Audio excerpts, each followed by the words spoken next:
Baik, selamat malam sahabat Tapanuang. Bertemu lagi dengan kami di podcast Tapanuang.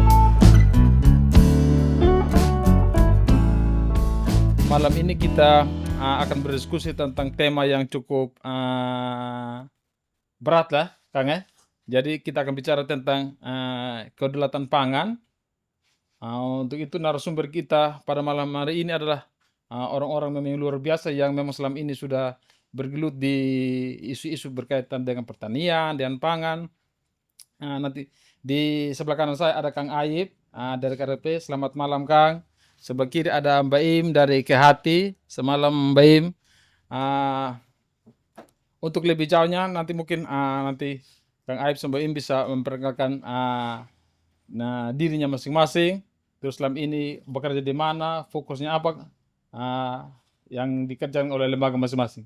Ya mungkin pertama, Mbak Im dulu, Ya, ladies first Kang ya. dari Silakan, silakan Oke, oke. Mbak Im. Ya, perkenalkan saya Iim dari Yayasan Kehati. Yayasan Kehati sendiri sebenarnya fokus untuk menghimpun dana hibah yang digunakan untuk pelestarian dan pemanfaatan keanekaragaman hayati secara berkelanjutan atau secara lestari, secara ramah lingkungan begitu. Nah, Yayasan Kehati sendiri fokus ke 3 ekosistem. Ada ekosistem pertanian, kemudian ekosistem kehutanan, dan ekosistem kelautan. Saya sendiri ada di ekosistem pertanian, gitu. Kami punya beberapa program. Untuk program pertanian sendiri ada di NTT salah satunya, termasuk di Sumba ini, di Sumba Timur dan Sumba Barat, begitu. Baik, terima kasih Mbak Im itu sekilas perkenalan dari Mbak Im. Nanti sambil diskusi kita akan mengenal jauh lebih jauh apa yang dikerjakan oleh KHT. Selanjutnya Kang Aib silakan memperkenalkan diri, siapa KRKP, apa yang keresahan KRKP. Silakan Kang. Ya, terima kasih kesempatannya ini. Tadi di prolog sama Om Putri, kita mau ada obrol berat. Sebenarnya nggak berat-berat amat gitu ya. Mudah-mudahan. Mudah-mudahan tidak terlalu berat. Ya, perkenalkan saya Aib. Hari ini saya aktif di Koalisi Rakyat untuk Kedaulatan Pangan. Ini satu organisasi. Sebenarnya ini himpunan dari banyak organisasi civil society, SCSO, dan juga organisasi tani ya dari seluruh Indonesia. Mandat utama KRKP hanya satu sebenarnya, mendorong terjadinya kedaulatan petani dan pangan di Indonesia. Ada satu hal yang penting mungkin ingin saya sampaikan kenapa kami menggunakan istilah kedaulatan pangan bukan ketahanan pangan gitu ya. Ini dilandasi dari kerisauan. KRKP dibentuk dari berbagai organisasi yang waktu itu tahun 90-an akhir saya kira, bekerja memperkuat organisasi, kelembagaan, dan kapasitas petani pada hal-hal yang teknis gitu ya, teknis pertanian. Tapi seiring dengan waktu ternyata kegiatan atau upaya mendorong penguatan kapasitas dan kelembagaan petani itu selalu terbentur pada satu persoalan, yaitu soal kebijakan. Pada akhirnya kemudian bersepakat kawan-kawan terutama di jaringan organisasi non pemerintah di Jawa, Jarno PP, untuk membangun satu tugas kelompok khusus yang tugasnya satu sebenarnya, melakukan proses advokasi kebijakan di tingkat nasional dan daerah. Dan dari situlah kemudian lahir KRKP sampai sekarang.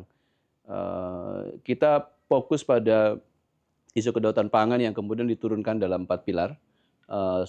Penguatan akses terhadap sumber produksi, kemudian pengembangan model pertanian berkelanjutan, mendorong terjadinya keadilan pasar bagi petani, dan penguatan sistem pangan dan konsumsi pangan lokal. Itu 4 pilar yang kita kerjakan dan turunkan ke dalam kerangka kerja dan program yang kebetulan juga dalam kurun saya kira tahun-tahun terakhir ya, itu banyak sekali irisan dengan teman-teman di KATI, dan kita bekerja kolaboratif dengan teman-teman di KATI berbagai tempat, termasuk di salah satunya di Flores saya kira. Dan mudah-mudahan juga ke depan kita bisa kerja kolaboratif juga dengan teman-teman di teman-teman NGO di sini, Kopesda, dan teman-teman NGO yang lain di sini gitu, untuk mendorong penguatan pangan dan petani di Sumba.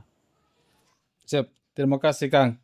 Ah, seperti yang Kang Aib sampaikan bahwa bicara tentang KRKP menganggap tidak bicara tentang ketahanan pangan, tapi bicara tentang kedaulatan pangan. Mungkin sebelum lebih jauh, sebelum kita bicara terus ada nanti diturunkan di 4 pilar tadi itu, Kang Aib bisa menjelaskan sedikit kira-kira apa, kan kalau kita bicara tentang ada di regulasi, bicara tentang aturan kan ada sering menyinggung tentang ketahanan pangan, tentang kemandirian pangan. Sekarang KRKP lebih bicara tentang kedaulatan pangan. Kira-kira apa perbedaan itu, Kang? Bicara tentang ketahanan pangan, kemandirian pangan dan kedaulatan pangan. Ya, saya kira ini terminologi yang terakhir datangnya ya soal kedaulatan pangan di akhir 90-an. Tentu kita semua, termasuk teman-teman yang menyaksikan perbincangan kita, ada yang mungkin sudah mengenal juga apa itu istilah-istilah tadi yang disebut oleh Putri soal ketahanan, kemandirian, dan kedaulatan pangan. Secara garis besar sebenarnya perbedaan di ketiganya itu pada subjeknya. Jadi kalau secara singkat gitu saya ingin katakan kedaulatan pangan itu tidak ansih hanya bicara soal pangannya, soal bahan makanannya, soal komoditas. Dia beyond itu. Kedaulatan pangan bicara soal petaninya, si produsennya. Kenapa? Karena kalau kita telusur kesejarahannya, balik gitu ya ke awal, kenapa konsep ini lahir? Karena adanya kegagalan, kalau mau dikatakan begitu, kegagalan paradigma ketahanan pangan.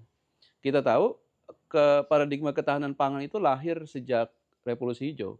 Pasca rezim pangan korporasi mulai masuk, transfer teknologi dan pengetahuan termasuk juga market dibuka lebar dalam konsensus perjanjian negara-negara lewat WTO yang disponsori oleh berbagai lembaga global misalnya FAO dan seterusnya. Dulu dibayangkan bahwa dengan paradigma dan pendekatan ketahanan pangan akan selesai persoalan pangan. Nggak ada lagi orang yang kelaparan. Tapi pada kenyataannya bahkan sampai hari ini atau bahkan sampai akhir 90-an kita bisa menyaksikan negara-negara selatan, negara yang kita tahu bersama, negara-negara selatan adalah negara-negara yang populasinya itu sebagian besar adalah petani karena hidup di pedesaan. Mereka punya keterikatan dengan sumber daya alam yang sangat lekat. Sumber basis penghidupan mereka di sektor pertanian. Di era rezimnya ketahanan pangan itu, paradigma ketahanan pangan, kita bisa menyaksikan juga bahwa justru yang terjadi kemunduran kalau mau saya katakan begitu. Kenapa? Karena petani di seluruh dunia, terutama di negara-negara selatan, itu di pedesaan itu berhasil meningkatkan produksi bahan pangan berkali-kali lipat dari dulu sampai hari ini. Tapi pada saat yang sama justru mereka jadi satu kelompok masyarakat yang paling miskin. Kalau kita di konteks global, kita komparasikan di Indonesia juga sama. Kita sempat berbincang tadi sebelum tapping juga teman-teman yang menyaksikan obrolan ini. Di Indonesia kita bisa cek kesejarahan angka kemiskinan antara perkotaan dengan pedesaan sampai hari ini itu masih tinggi di pedesaan. Padahal kita tahu bersama siapa yang tinggal di pedesaan.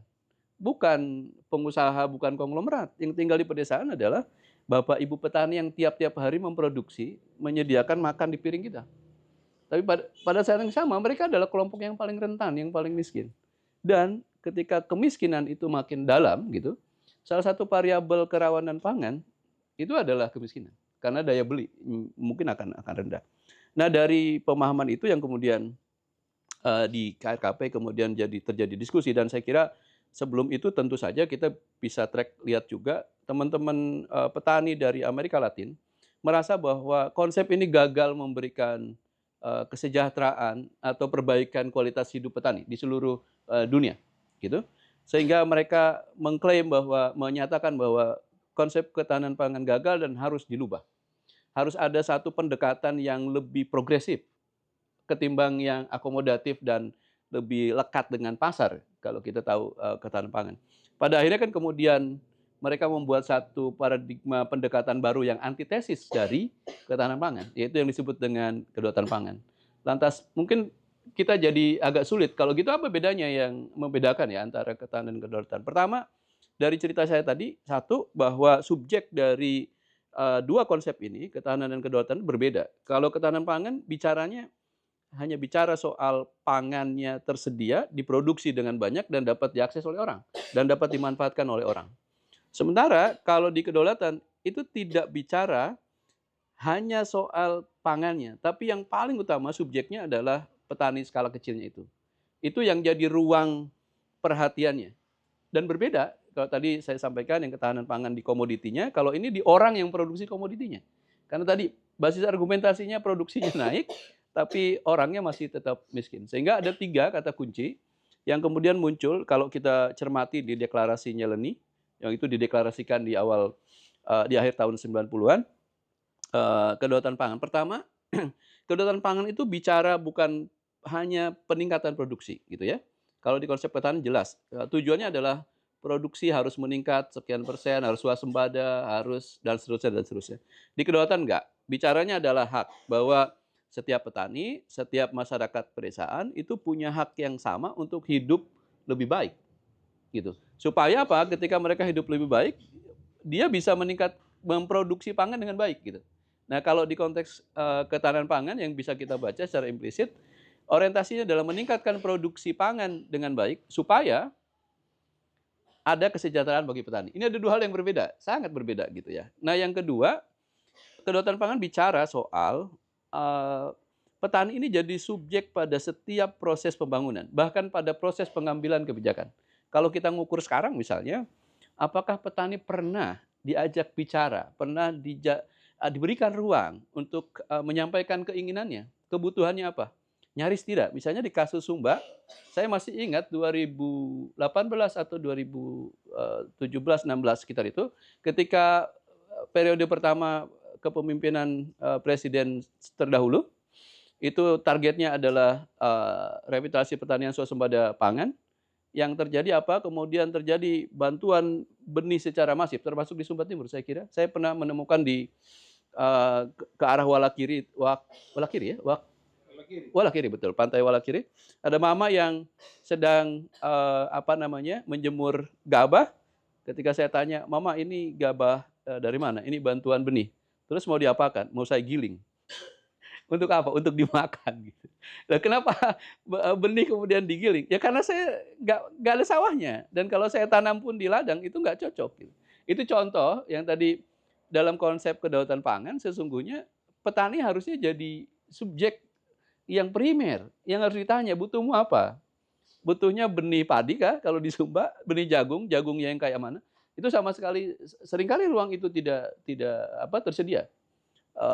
Sehingga banyak kebijakan dari pusat misalnya tiba-tiba disamaratakan cara berpikirnya, seolah-olah Indonesia adalah negara daratan, yang satu darat, yang satu iklimnya sama gitu, budayanya sama. Padahal kita diciptakan Tuhan negara kepulauan dengan karakteristik yang sangat lokal dan berbeda gitu ya.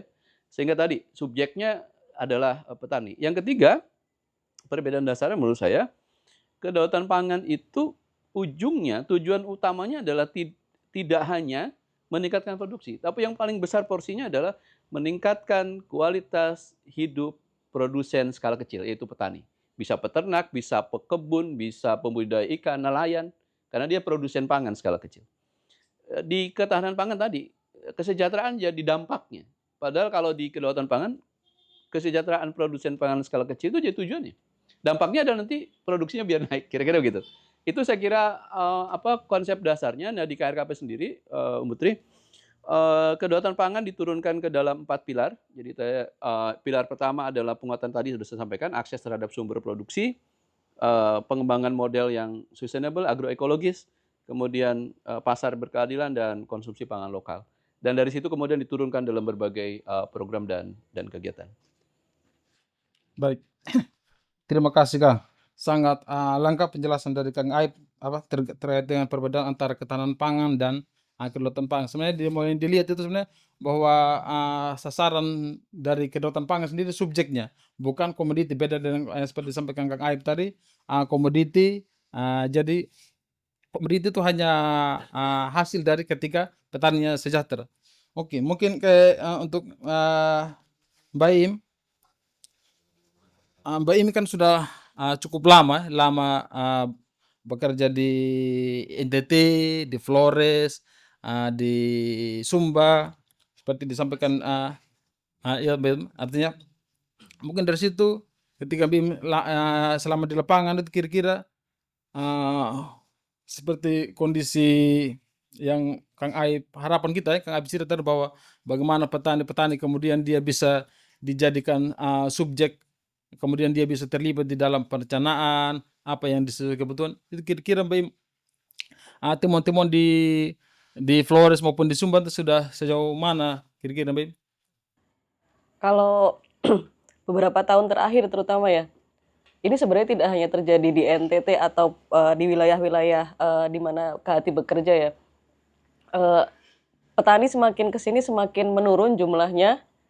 Eh, yang menjadi petani kebanyakan adalah lansia berusia di atas 40 tahun.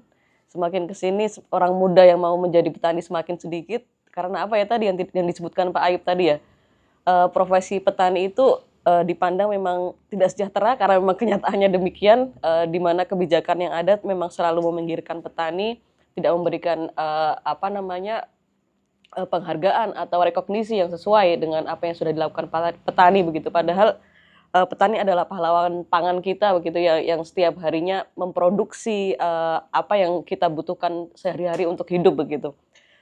Dan kalau di NTT sendiri kita juga melihat di mana petani-petani lokal sangat dipinggirkan, terutama tidak hanya dari soal kebijakan saja, tetapi juga dari segi perekonomian, di mana mereka juga susah untuk mengakses pelayanan keuangan, kemudian akses pengetahuan juga demikian, terutama dibandingkan dengan petani-petani yang ada di Jawa begitu ya, misalnya. Petani-petani di NTT untuk mengakses pengetahuan atau informasi, pendidikan dan segala macam itu juga sangat terbatas gitu. Beberapa tahun terakhir kami menemukan misalnya soal isu perubahan iklim begitu saja ya. Padahal di petani, peternak, nelayan yang mereka sehari-harinya bergantung dengan sumber daya alam, mereka lah yang terdampak oleh perubahan iklim gitu. Tetapi mereka sendiri tidak mendapatkan pendidikan soal itu begitu.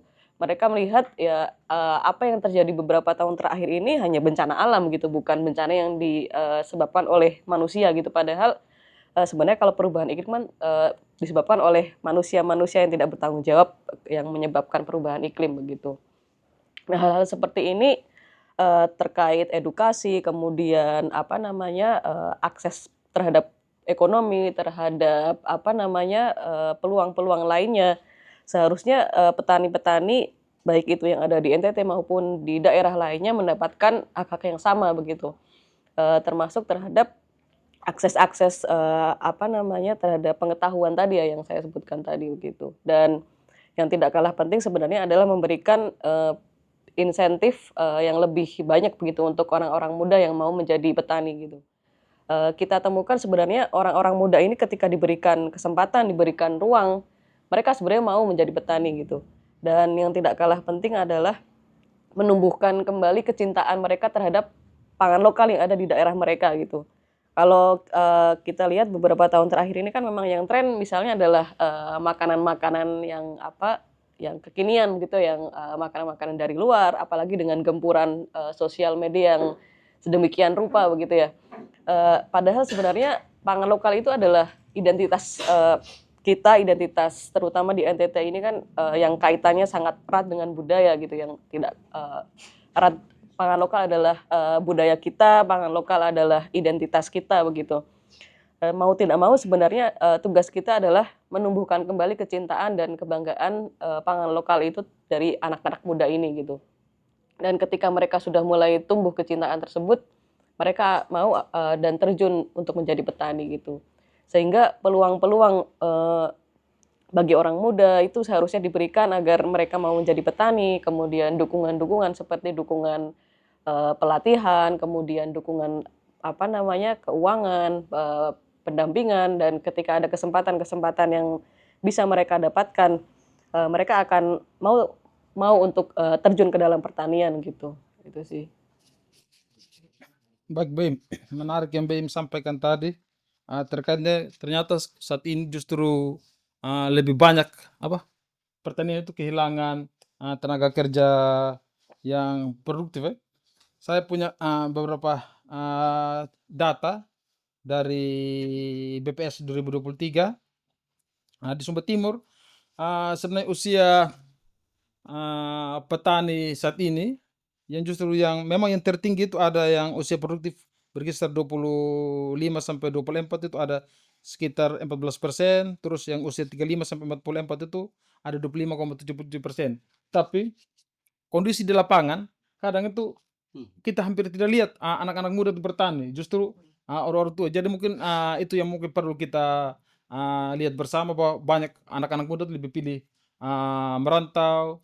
Jadi hanya yang di lapangan itu apa, yang di desa itu sebenarnya justru orang-orang yang sudah umur 65 tahun ke atas. Itu memang kondisi termasuk kami juga di Sumba Timur, Om Baim, Kang Aib. Jadi sebenarnya kembali tadi seperti yang Baim sampai bahwa begitu juga sebenarnya pangan itu kan bukan hanya soal makan saja Kang. Itu ini apa, di situ ada identitas kita, ada terkait dengan budaya kita. Macam kami Sumba Timur juga kan ada dikenal dengan uh, uh, kami bisa sebutnya mungkin food ritual, ada mengejing. Jadi apapun ada kegiatan apa terkait dengan ritual itu pasti ada nasi yang ditaruh. Terus ada kami untuk palang, kami istilahnya mungkin food stock. Terus ada satu lagi food sharing, misalnya mandara gitu bisa berbagi. Di situ itu hanya bisa tadi yang seperti yang Kang Aib sampaikan, itu saya mungkin bisa akan terus terjaga ketika kedaulatan pangan tadi, ketika petani itu dijadikan subjek di apa atas sasaran dari apa yang dia lakukan. Kira-kira selanjutnya Kang, ah, mungkin berdasarkan pengalamannya Kang Aib, Mbak Im, ada tidak contoh ketika suatu daerah tuh kehilangan kedaulatan pangan itu seberapa seberapa parah? Artinya itu mungkin bisa jadi semacam awareness buat pendengar, mungkin kawan-kawan juga di Sumba Timur. Mungkin Kang Aib. Ya, saya nyambung dengan yang Mbak Im tadi, itu realitasnya memang saya kira terjadi hari ini ketika kita bicara petani, maka ada satu proses degradasi sebenarnya kalau kita mau lihat berdasarkan data ya. Tidak hanya dari sisi jumlah tetapi juga soal kualitasnya.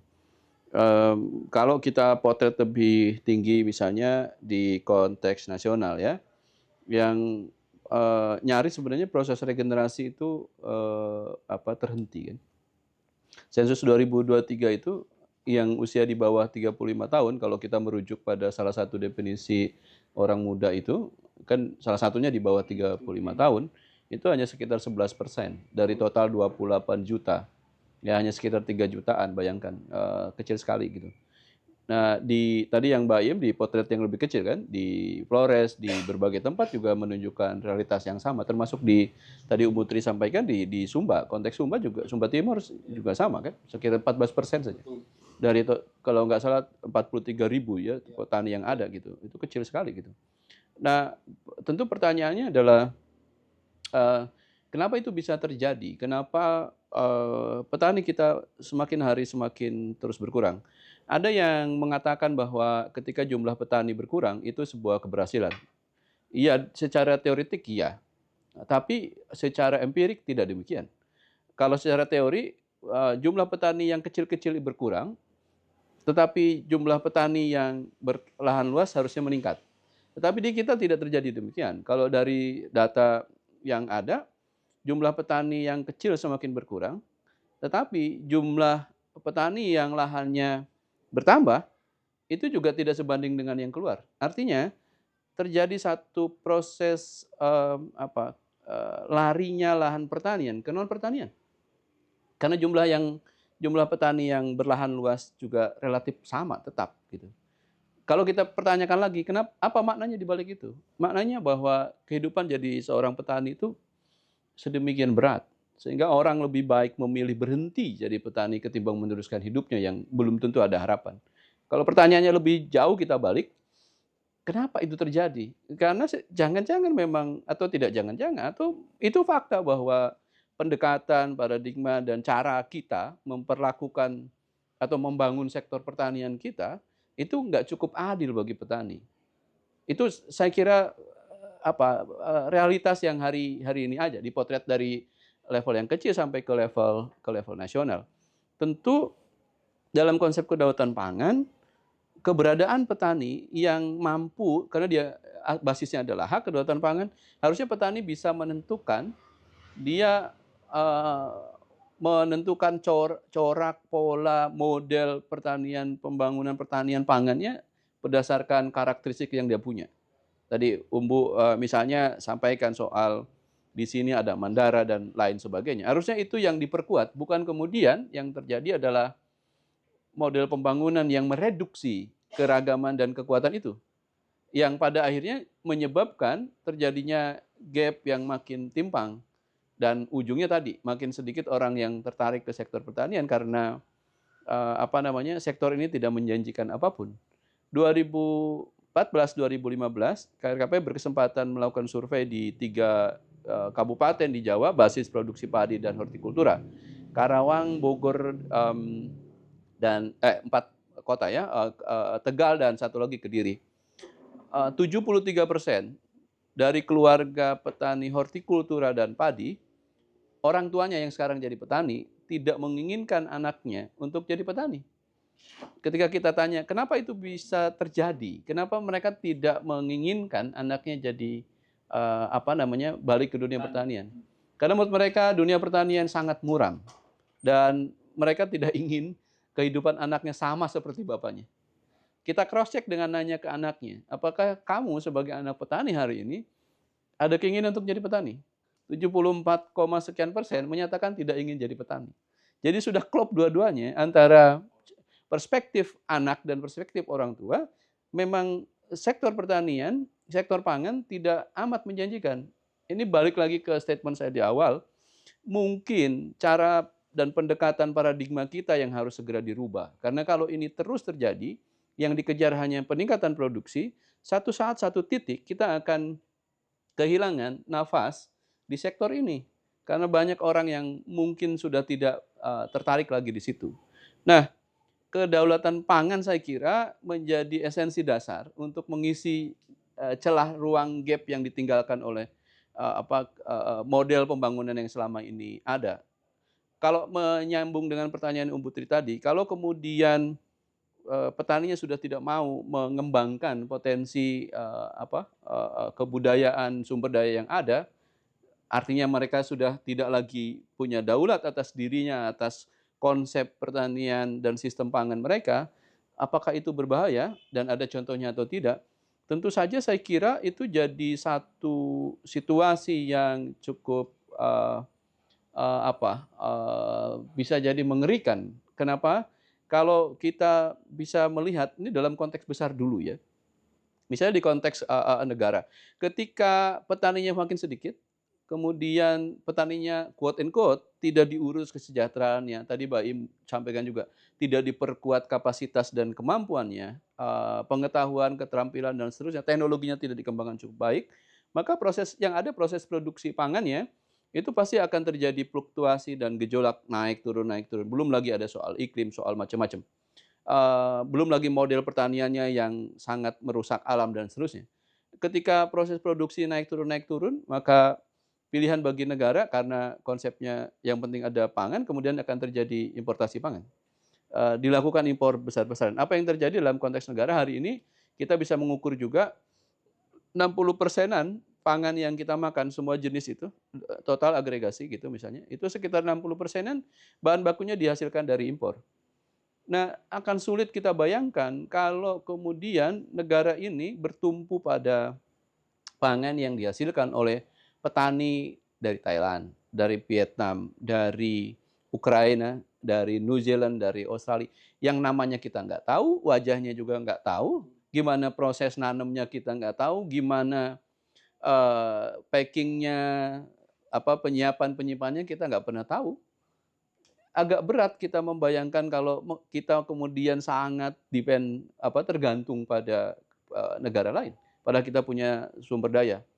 Itu akan jadi mudah mainan negara lain. Kita punya banyak contoh ketika kita sangat tergantung pada negara lain. Satu, saya mau ambil contoh misalnya ketergantungan kita pada komoditas kedelai. Kita jujur tanya ke teman-teman yang menyaksikan obrolan kita, apakah teman-teman makan tiap hari tahu tempe? Putri makan tahu tempe? Sekali? Sesekali. Ya sekali. Kalau Mbak Im saya yakin tiap hari karena hampir tiap hari. Kita nggak pernah aware bahwa tempe yang kita konsumsi itu kedelainya didatangkan dari impor. 70-80% kedelai yang beredar dan masuk ke tiap-tiap perut kita itu adalah kedelai impor yang itu sebagian besar itu transgenik. Kita nggak pernah aware soal itu. Kemudian tiba-tiba saja jadi 80-70% ketergantungan kita pada kedelai yang impor. Apa yang terjadi? Beberapa tahun silam, ketika terjadi kekeringan di negara penghasil kedelai, di Eropa misalnya, Eropa Timur, harga kedelai tiba-tiba naik luar biasa. Harga kedelai masuk ke Indonesia naik luar biasa. Para pengrajin tahu tempe menjerit karena nggak bisa jual. Terlalu mahal, pembelinya nggak bisa beli. Ibu-ibu pada protes karena ukuran tempenya makin mini, makin kecil. Karena kalau dibesarkan rugi pengusahanya.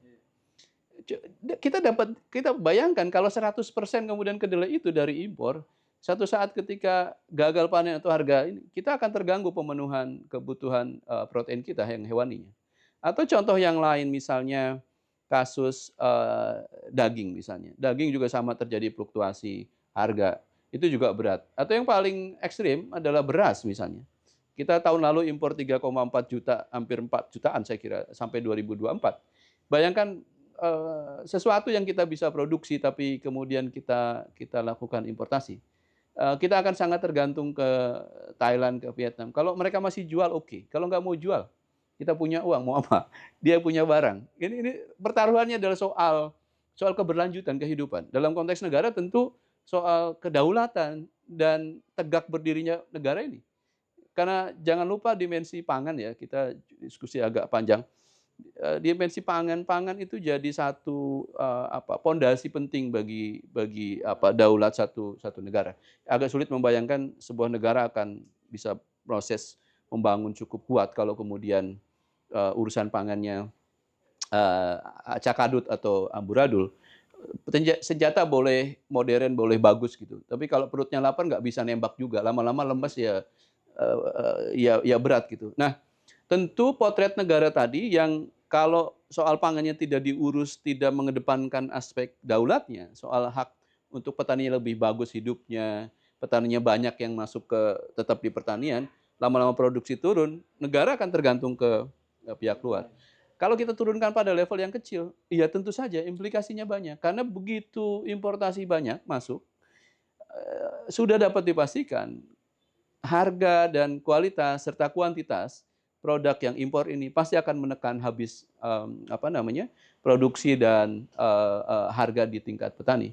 Nanti jadi balik lagi ketika petaninya tidak cukup punya keuntungan dari proses usaha taninya, akan makin banyak juga lahan yang dilepas, dijual, akan banyak juga orang dari desa yang keluar dari sektor pertanian. Jadi kayak lingkaran yang bulat gitu, lama-lama makin memperberat situasi pangan kita. Dan itu terjadi pada akhirnya tidak hanya pada basis-basis masyarakat yang modern, mohon maaf saya katakan begitu, atau masyarakat yang di perkotaan, juga ini akan menimpa perlahan tapi pasti pada masyarakat di pedesaan dan masyarakat adat yang selama ini kuat mempertahankan ruang hidupnya di konteks pangan. Ada banyak contoh sebenarnya yang kita bisa jadikan. Pertama, walaupun mungkin tidak 100% tepat saya menganalogikan, tetapi mari kita lihat bagaimana situasi yang dialami oleh saudara-saudara kita, kawan-kawan kita di suku anak dalam di Sumatera. Ketika ruang hidup mereka masih menggantungkan pemenuhan pangannya dengan cara mereka dari alam. Ketika alamnya, hutannya kemudian dikonsesi, dialihfungsikan jadi kebun gitu ya. Mereka area berburunya hilang dan seterusnya. Sementara mereka belum siap untuk masuk pada satu kebudayaan baru karena nggak ada proses tadi yang dibilang Mbak Im, penguatan kapasitas, keterampilan. Yang terjadi apa? Sebagian dari mereka keluar dari situasi komunitasnya dan sekarang untuk sekedar makan saja susah luar biasa. Ini contoh saya kira kita bisa validasi, teman-teman yang nonton obrolan ini juga bisa dicek apakah betul yang saya sampaikan. Walaupun mungkin tidak 100% dalam konteks pangan, tetapi relasi dengan itu menjadi sangat kuat. Atau komunitas-komunitas lain, masyarakat adat yang lain yang hari ini sedang bertempur kuat, memperebutkan ruang hidupnya, ya, karena ada berbagai intervensi pembangunan, misalnya pariwisata, saya nggak tahu di Sumba, Sumba atau di Flores gitu, atau teman-teman di saudara kita di Kalimantan yang dengan misalnya perkebunan dan seterusnya, itu situasinya akan semakin makin berat gitu. Dan bagi saya ketika terjadi akses terhadap masyarakat adat ini hilang aksesnya terhadap pangan yang selama ini dia punya, maka sudah terjadi pelanggaran hak asasi manusia. Karena kita tahu bersama di undang-undang dikatakan, di undang-undang pangan bisa dicek, ECOSOC right cek gitu ya, dikatakan bahwa pangan adalah soal hak asasi manusia. Tidak ada satupun yang boleh melanggarnya. Karena kita dilahirkan sebagai manusia, melekat di dalamnya adalah hak asasi, termasuk salah satunya hak asasi terkait dengan pangan. Saya kira itu hal yang perlu kita pikir dan renung supaya kita makin ambil tindakan yang baik ke depan. Baik, luar biasa penjelasan pemaparan Kang Aib sebenarnya. Ancaman untuk terkait dengan bagaimana kedaulatan pangan kita berdaulat pada pangan sebenarnya justru bukan dari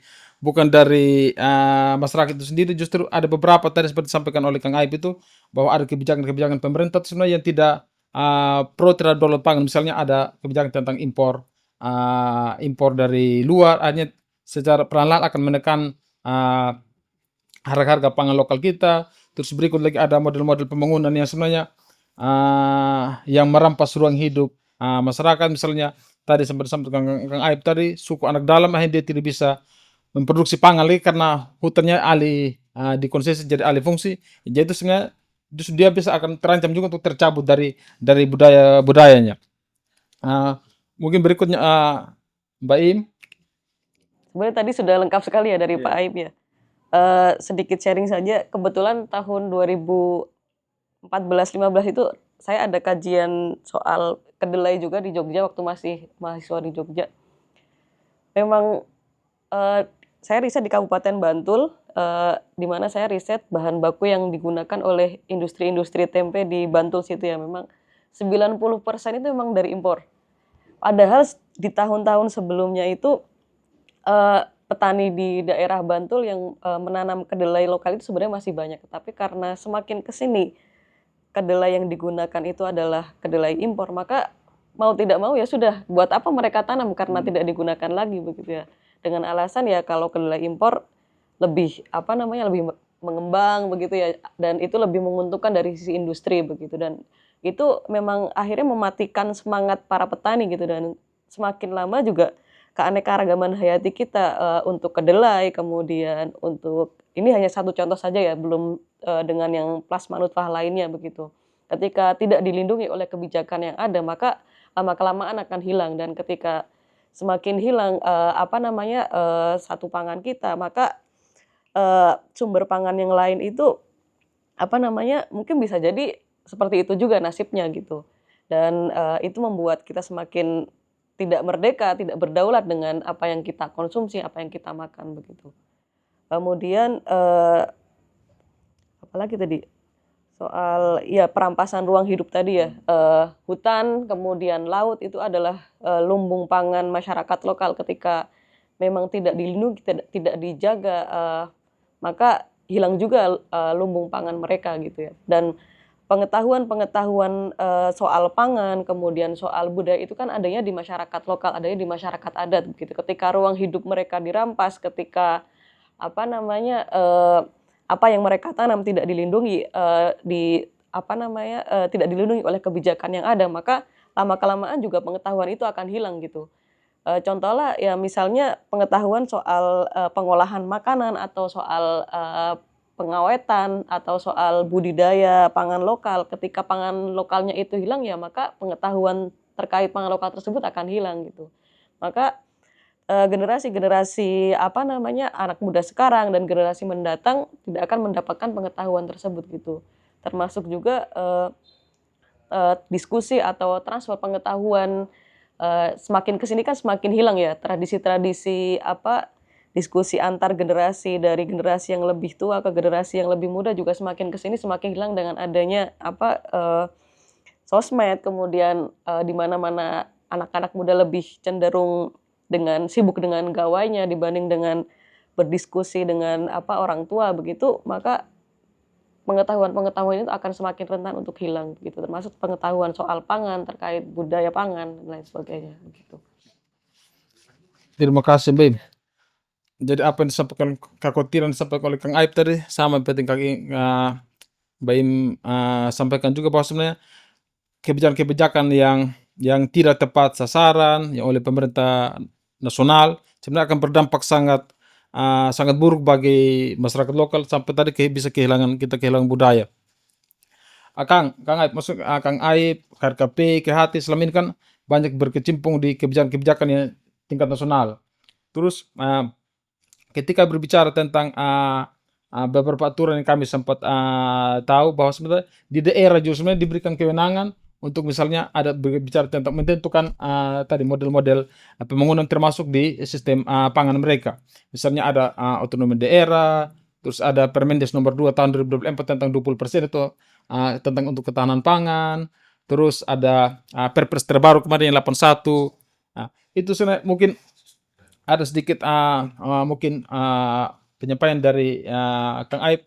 Artinya supaya pemerintah daerah kami termasuk pemerintah daerah Kabupaten Sumber Timur, mereka kan lebih dekat tadi dengan petani-petaninya, dengan masyarakatnya sampai di tingkat desa. Mungkin semacam memberikan mereka penguatan bahwa kalian ini punya kewenangan lah untuk menentukan model sistem pangan lokal yang memang tepat untuk kebutuhan masyarakat kalian. Mungkin ada beberapa aturan-aturan memang yang mungkin sifatnya mandatori tapi ada juga yang bersifat otonom untuk pemerintah daerah. Bicara tentang bahwa ada beberapa kebijakan-kebijakan justru memang sebenarnya yang berdampak buruk pada kedaulatan pangan masyarakat sendiri. Terus Baim juga menjelaskan secara contoh-contoh nyata kasus yang dia temukan dalam proses pendampingannya. Kembali bicara tentang kebijakan kan di Indonesia, sebenarnya kan untuk ada kebijakan-kebijakan terkait dengan bagaimana sebenarnya di daerah punya kewenangan untuk mengatur model pembangunan yang termasuk sistem pangannya Kang ya. Misalnya bahwa ada terkait dengan otonomi daerah, terus ada setiap tahun itu ada Permendes bagaimana tentang alokasi dana desa 20% untuk pangan lokal. Terus ada yang terbaru juga ada Perpres 81 terkait dengan bagaimana pengeneragaman pangan berbasis sumber daya lokal. Mungkin dengan pengalamannya Kang Aib selama ini melakukan advokasi kebijakan di tingkat nasional, mungkin ada sedikit semacam penguatan bahwa bagi pemerintah daerah kami di sini dan kabupaten maupun sampai desa bahwa sebenarnya mereka nih bisa mengatur kebijakan anggarannya untuk berpihak pada sistem pangan lokal. Ya, kalau kita merujuk pada berbagai peraturan dan kebijakan, kita tahu bersama di Republik ini kan pemerintahan itu dari nasional, provinsi, kabupaten sampai yang paling bawah di desa ya. Dan kita punya aturan banyak lah soal ruang dan fungsi kewajiban gitu ya tiap-tiap pemerintah pada berbagai level itu. Tapi sampai hari ini satu ya yang mungkin perlu diingat juga untuk pemerintah daerah itu masih ada dua ruang kan, ada urusan wajib sama urusan pilihan. Nah, yang perlu dicatat memang dan diingat, seingat saya belum dicabut tuh peraturannya, bahwa pangan itu jadi urusan wajib daerah. Jadi sebenarnya bagi setiap daerah itu punya kewajiban mandatori itu untuk ngurus pangannya.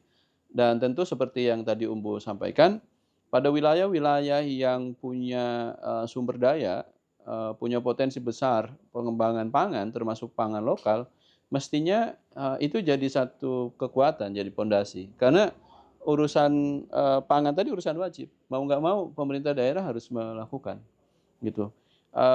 Dan sayangnya memang kita masih ngelihat ada banyak juga daerah yang ya sudah mulai tetapi mungkin perlu ekstra effort untuk memastikan bahwa hal urusan wajibnya itu bisa terselenggara dengan baik gitu. Tapi sayangnya itu pertanian jadi urusan pilihan. Padahal kita agak sulit membayangkan juga dua sektor ini kalau nggak terhubung, sektor pertanian dan pangan. Andaikan ada koreksi, saya sebenarnya ingin mendorong pertanian itu pertanian dan pangan jadi urusan wajib pemerintah. Karena begitu pertanian jadi urusan pilihan, ada banyak daerah juga yang kemudian lebih memilih pengembangan industri atau bahkan misalnya pertambangan kita ambil karena uangnya lebih besar gitu ya.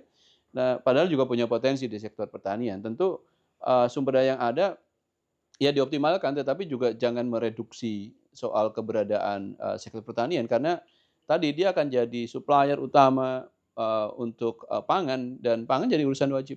Jadi, ini satu hal saya kira. Nah, dengan keruangan yang ada gitu ya, kewajiban ngurus pangan, pemerintah daerah seyogyanya memang punya komitmen dan political will yang kuat, yang itu bisa dicerminkan dalam berbagai program dan kebijakan ya. Uh, Sekalipun juga kita perlu ingat bahwa kebijakan pertanian pangan kita juga masih cukup besar driven by national government gitu ya. Pemerintah pusatnya masih sangat besar. Kita bisa ambil contoh misalnya kebijakan soal peningkatan produksi pangan dalam skala luas lewat model estate gitu ya, yang ditaruh di daerah-daerah. Sayangnya kan daerah tidak punya ruang untuk mengatakan tidak atau menolak atau sejenisnya karena itu sudah kebijakan di level nasional dan daerah mau nggak mau harus melakukan. Di luar itu saya kira political will satu pemerintah daerah yang punya keberpihakan pada soal pangan tadi bisa juga diwujudkan dalam berbagai kebijakan yang lebih sifatnya lokal atau inisiatif dan terobosan-terobosan yang sifatnya lokal. Ada banyak daerah yang kita bisa melihat sudah melakukan itu juga gitu ya. Misalnya dulu kita tahu dengar di Kulon Progo misalnya ada gerakan namanya Bela Beli Kulon Progo. Bagaimana Pemda mengalokasikan budget untuk membeli produk petani ketika harganya jatuh atau didorong PNS untuk mengkonsumsi pangan yang dihasilkan oleh para petani. Itu contoh kebijakan-kebijakan yang bisa di-create oleh daerah untuk memperkuat dan memenuhi kewajibannya tadi soal pangan dan sambil menumbuhkan pertanian sekalipun itu sampai sekarang misalnya belum jadi kewajiban. Atau di beberapa kabupaten yang lain, misalnya yang saya tahu di Ngawi misalnya, ada kebijakan untuk memproduksi pangan organik, difasilitasi para kelompok taninya untuk sertifikasinya dibiayai oleh Pemda misalnya. Atau misalnya kita dengar juga di Maluku atau saya lupa, mungkin Mbak Im bisa cerita yang programnya KHT bagaimana satu kabupaten yang mendorong percepatan konsumsi dan pengembangan pangan lokal misalnya. Jadi menurut saya sekalipun tadi ada keterbatasan, tapi kalau saja kita memandang bahwa pangan itu sejatinya adalah hak bagi setiap orang warga di tiap desa, tiap kabupaten, maka kita sebagai pemerintah daerah, pemerintah desa sudah menjadi satu keniscayaan untuk all out memastikan bahwa hak itu terpenuhi dengan berbagai tadi program-program yang inisiatif. Misalnya saya membayangkan satu yang belum banyak dilakukan adalah tidak hanya mendorong proses konservasi benih-benih lokal, kemudian pemulihaan benih-benih lokal yang ada, kemudian mendorong proses budidaya misalnya, atau mendorong proses pengembangan jadi produk olahan pangan lokal yang diterima pasar, atau membangun jalur distribusi dan model pemasaran yang menguntungkan petani. Itu intervensi yang bisa diambil oleh pemerintah daerah. Tadi tentu itu ada basis argumentasinya. Tadi yang Putri sudah sampaikan, di tingkat desa ada kebijakan 20% untuk ketahanan pangan, di level penganekaragaman itu ada perpresnya juga yang mengatakan dan mendorong itu gitu ya. Nah, yang lain mungkin bisa juga didorong dalam misalnya pengembangan kawasan atau sentra produksi pangan lokal misalnya contoh, atau membangun satu model kebijakan untuk insentif. Tadi Mbak Im sudah sampaikan misalnya Kalau mau mengembangkan pangan lokal dapat insentif keringanan pajak kah misalnya, sederhana gitu ya. Atau ketika harga jatuh petani siap beli, pemerintah siap beli dan seterusnya dan seterusnya. Saya kira ruang itu banyak dan bukan tidak mungkin kalau kita pakai dan gunakan keruangan-keruangan itu, daerah kita itu akan jadi sangat berbeda dan jadi lebih resilient. Di tengah situasi yang makin buruk sekarang dalam konteks ketahanan pangan misalnya, inisiatif inovasi model-model adaptasi mitigasi yang basisnya lokal itu bisa daerah, bisa desa, itu jadi satu kunci menurut saya hari ini di tengah ketidakpastian situasi yang ada. Jadi kunci untuk selamat dari situasi yang berat ini.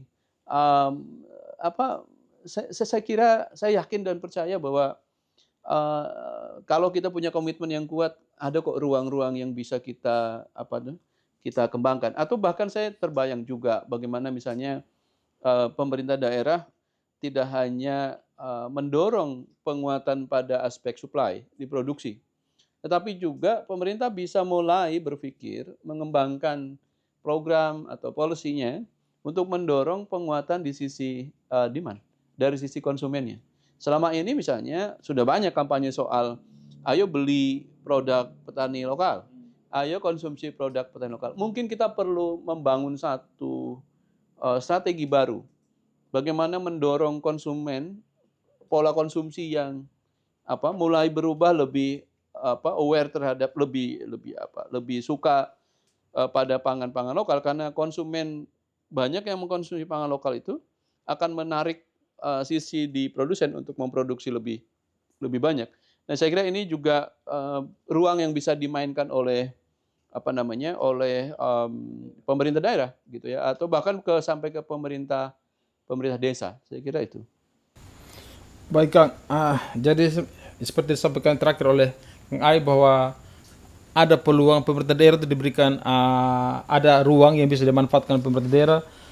Itu tergantung tadi Kang Ai bilang politik will, keberpihakannya. Sedikit sharing Kang Ai, memang kami di Sumba Timur dulu tuh pernah ada, tapi sampai sekarang tuh belum dicabut Perbup tentang gerbang hiluluannya. Itu bagaimana terkait dengan pangan lokal. Yang terbaru kemarin ada surat edaran produksi dan konsumsi pangan lokal yang terbaru ini. Jadi sebenarnya tadi dari awal kalau kita lihat ada peran komunitas masyarakat sipil, ada peran komunitas lokal seperti disampaikan oleh Mbak Im, terus ada peran dari pemerintah nasional. Bicara tentang kedaulatan pangan, tentang konsumen, tentu saja ada konsumen yang kita belum sempat singgung, bagaimana kira-kira dari kacamata anak muda atau perempuan. Mungkin Mbak Im itu bisa masuk, dua-dua masih anak muda juga, Mbak Im kan, Mbak Im masih muda, Ya. dan perempuan. Kira-kira bagaimana peran, mungkin pengalaman selama ini Mbak Im juga mendampingi kawan-kawan anak muda, kawan-kawan perempuan di desa-desa dampingan Mbak Im. Bagaimana kira-kira peran perempuan atau generasi muda dalam itu tadi menjaga kedaulatan pangan di komunitas mereka, Mbak Im? Ya, pertama kalau memang omong soal sistem, memang kita tidak boleh melupakan ini ya, yang sering kali kita lupakan itu tadi ya, orang muda, kemudian kelompok perempuan ini kan memang seringkali tidak dianggap gitu ya, apalagi dalam forum-forum pengambilan keputusan, forum-forum strategis untuk menentukan kebijakan begitu ya. Padahal sebenarnya kalau kita lihat di kampung-kampung, di desa-desa itu yang banyak terlibat itu adalah kelompok perempuan begitu ya, mulai dari pilih benih, kemudian menanam, kemudian memanen dan lain sebagainya, sampai menyajikannya ke meja makan itu kan tidak lepas dari peran perempuan begitu. Dan mau tidak mau ketika memang kita ingin mencapai daulat pangan, ya kita harus melibatkan mereka gitu. Kelompok perempuan, orang muda. Kalau kita mau pangan kita terus berdaulat, terus berkelanjutan dengan berbasis sumber daya lokal, maka orang muda juga harus dilibatkan, karena mereka lah yang akan menjadi penerus di masa mendatang nanti begitu ya. Jadi pelibatan orang muda dan kelompok perempuan, termasuk kelompok-kelompok marginal lainnya seperti kelompok disabilitas dan yang lain sebagainya, itu suatu keharusan memang ya untuk menuju transformasi yang lebih berkeadilan, baik itu untuk keadilan tidak hanya untuk lingkungan, tapi juga untuk manusianya begitu. Jadi eh, ketimpangan-ketimpangan yang terjadi selama ini, ketimpangan terhadap akses, partisipasi, kemudian kontrol dan manfaat terhadap sumber daya, terhadap pengetahuan, kemudian terhadap ekonomi dan yang lain sebagainya itu harus direduksi begitu agar kita bisa mencapai daulat pangan di mana semuanya mendapatkan kesempatan yang sama, akses yang sama, pemanfaatan yang sama, partisipasi yang sama begitu. Itu sih. Ya, betul. Terima kasih BEM. BEM sudah mengingatkan kembali bahwa sebenarnya mulai dari penyiapan benih, tanam, panen sampai dia di meja makan itu ada peran perempuan yang luar biasa di situ. Hanya cuma di satu sisi tadi yang BEM bilang tadi, penglibatan untuk menjadi subjek daulat pangan yang tadi seperti sampaikan oleh Kang Aib itu hampir boleh bilang dilupakan. Ini mungkin kita sudah di penghujung Kang Aib, kira-kira mungkin ini mungkin untuk Kang Aib dengan Mbak Iim. Kita sudah berbicara tentang kedaulatan pangan, bagaimana peran masing-masing kita, masyarakat sipil, komunitas lokal, pemerintah daerah. Kira-kira ke depan ini Kang, apa tantangan terbesar ini untuk mewujudkan kedaulatan pangan di tengah era globalisasi, terus dengan tantangan krisis iklim? Ya, makin berat sih dan banyak. Jadi kita harus mengatakan itu, tetapi kan kita tidak boleh pesimis juga ya, bahwa kan selalu ada harapan. Saya kenapa saya katakan akan selalu ada harapan? Pertama, kita Indonesia itu diciptakan sebagai negara kepulauan. Kita punya karakteristik pangan, pertanian dan sistem pangan dan sistemnya di dalamnya tentu itu yang sangat otentik di tiap-tiap wilayah, tiap-tiap pulau, tiap komunitas gitu. Dan itu jadi kekuatan kita. Jadi kekuatan kita. Pengalaman kesejarahan komunitas-komunitas lokal itu dia bisa adaptif pada situasi yang sangat yang sangat tidak menentu. Fase waktu mengatakan itu. Kalau kemudian hari ini kita dihadapkan pada tantangan perubahan iklim, saya masih yakin dan percaya bahwa ikhtiar-ikhtiar lokal yang berbeda satu dengan yang lain, mulai dari pemilihan jenis pangannya, jenis tanamannya, cara mengolahnya, cara menyimpannya, cara menyajikannya, itu adalah bumbu untuk memperkuat resiliensi gitu ya. Saya percaya itu karena dari pengalaman kita juga sejauh ini, selama ini, ada dua kata yang menurut saya jadi kunci bagi kita untuk makin tebal soal daulatnya. Andai saja itu kita pilih dan perkuat. Pertama adalah lokalitas. Itu saya kira resep yang kesejarahan kita membuktikan itu. Dengan yang kecil-kecil, yang lokal gitu, yang dibiarkan beragam, bukan dibuat seragam, gitu. Itu akan punya daya ungkit yang besar. Yang kedua soal diversity, keragaman itu. Itu juga jadi satu hal yang akan menjadi buffer gitu ya, jadi counter dari situasi yang akan makin berat kita hadapi. Situasinya seperti tadi sudah disebut soal perubahan iklim, kemudian era globalisasi yang makin tidak terbendung, termasuk laju perpindahan dan distribusi barang termasuk pangan yang akan semakin lebar, dan itu mungkin akan makin menekan pangan-pangan lokal kita, petani-petani lokal kita. Yang berikut tantangan yang paling besar lain adalah soal hari ini sesungguhnya kita berada pada satu rezim pangan yang disebut dengan rezim pangan korporasi. Mereka yang menguasai pangan kita, tiap-tiap piring kita, tiap-tiap suapan kita tidak sadar itu.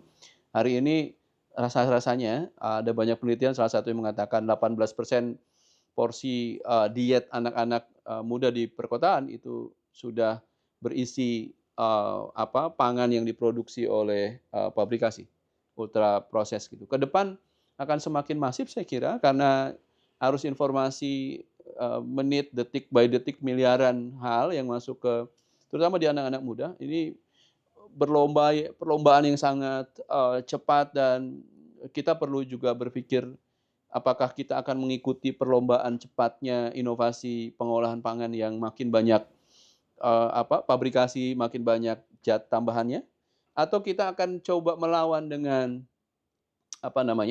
memperlambat model konsumsi kita. Jadi kalau ada lawan fast food gitu, kemudian ada yang gerakan baru yang muncul, misalnya slow food.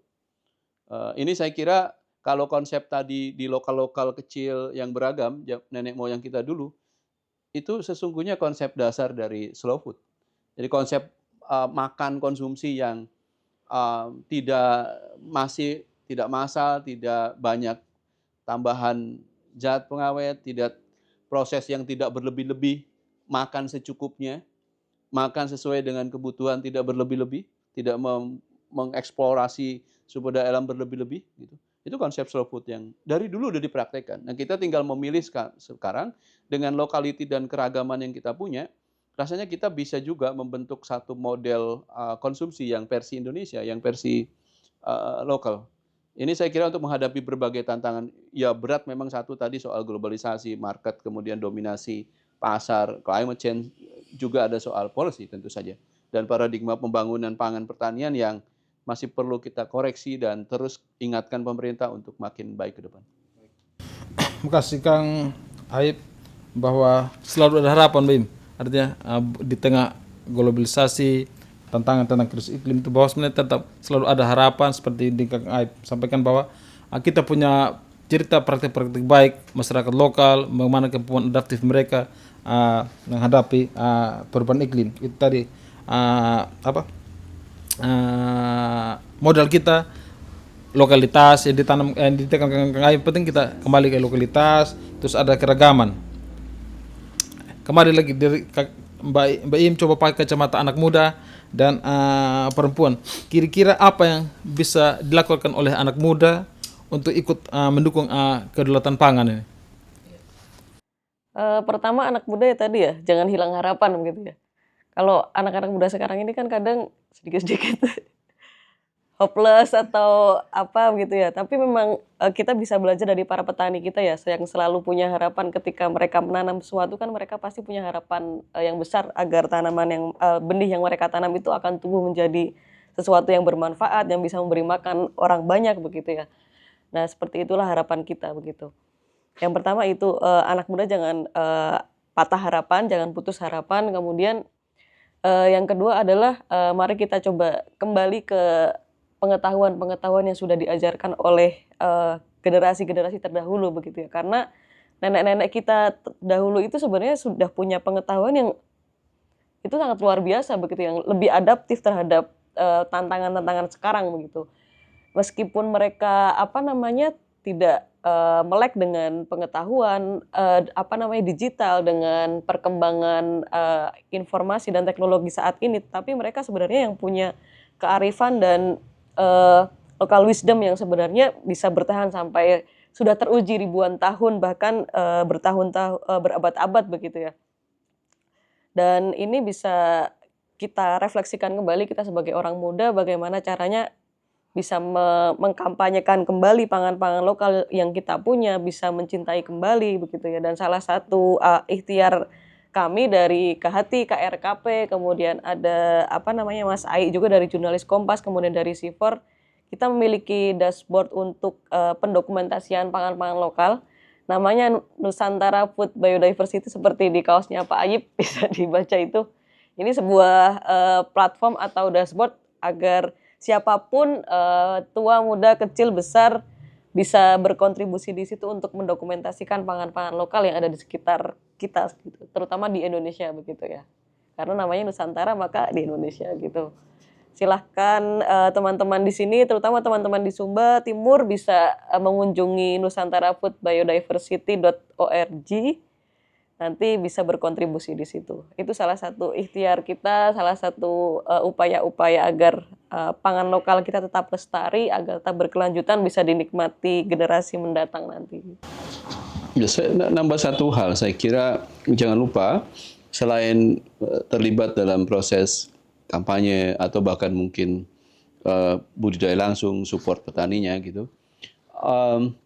Teman-teman muda hari ini kalau data saya googling ya, tahun 2023 saya ambil datanya. Anak muda usia 16 sampai 30 tahun itu jumlahnya 64 juta 64,16 juta jiwa. Oke, itu setara dengan 23%. 64 juta itu jumlah yang banyak. Kepala loh itu, plus perut-perutnya. Ya, 64 juta itu kepala anak muda plus perut-perutnya. Artinya apa? 64 perut yang setiap hari, kalau andai saja kita makan 2 kali saja minimum, maka ada 64 juta perut yang harus diisi oleh pangan. Oke? Saya agak indah membayangkan andai setengahnya saja 30 juta perut anak muda di Indonesia isinya itu bukan makanan yang diimpor dari luar, tapi diisi oleh makanan yang dihasilkan oleh petani skala kecil di masing-masing wilayah, masing-masing daerah. Itu multiplier efeknya, itu akan besar sekali.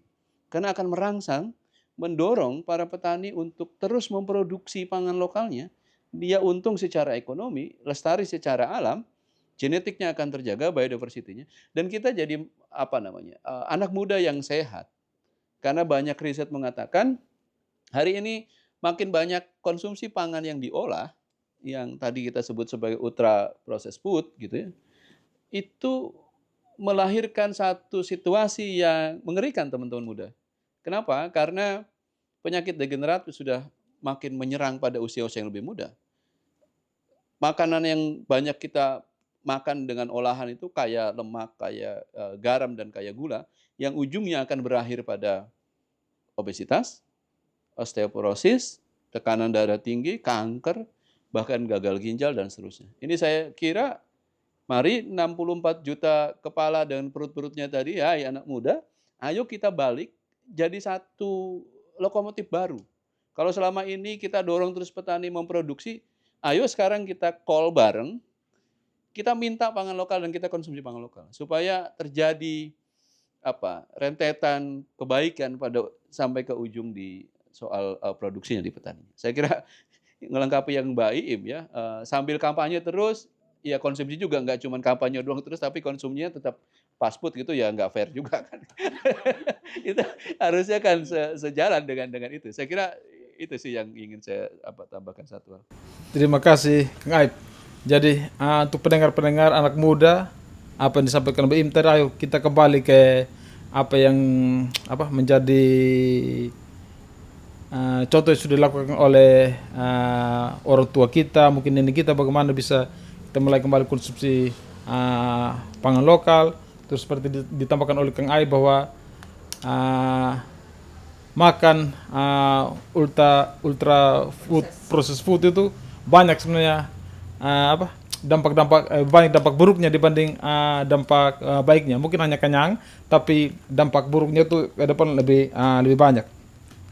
Terakhir mungkin di Mbak Im,